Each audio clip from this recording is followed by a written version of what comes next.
In 2011, a well-known Texas PR agency took on a client involved in light industrial activities, facility management for hospitals requiring specialized waste disposal, oil refineries with very specific or strict safety and inspection procedures for cleaning and parking garage maintenance on university campuses. The creative director contacted me about handling the writing for a branding overhaul. So he sends me the file, and I start going through the incoming package, and the package is over 50 pages filled with psychographics charts and plans to implement a social media and article marketing campaign, a new logo, and a state-of-the-art website.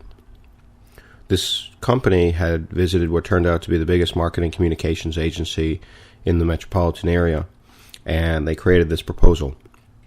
So the client wound up going for a second opinion and hiring this second agency, who in turn was unfamiliar with their type of business. So I call up the creative director and I explain a lot of the contents of this proposal are a waste. Why are they a waste, he asks.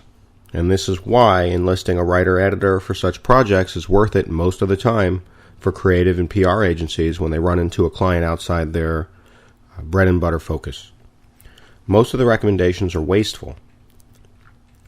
Knowing this particular client's customer trumps knowing about branding and web development in this case. And you've heard that before, I'm sure.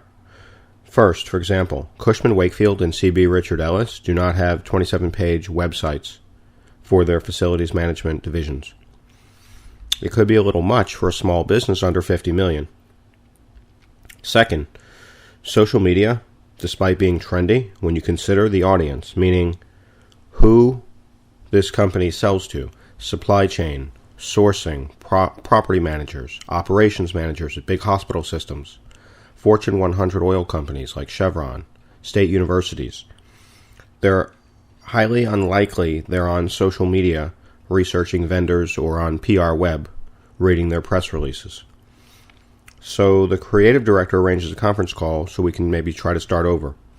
He has me take the lead in terms of massaging the president and the COO as to some details about their unique value proposition or competitive advantage over bigger players like Cushman Wakefield, Aramark, big national competitors.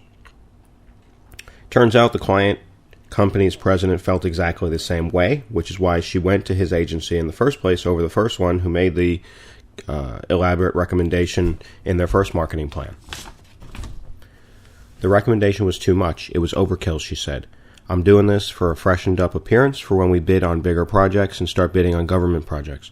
I'm not sure I need all the other internet things. By us drilling down as to the client's agenda and specific industry focus, the creative director was able to meet what the client envisioned in terms of a basic facelift and have me write some technical content specifically for this company's practice areas and call it a day. Under budget, and in 2 weeks instead of in 2 months.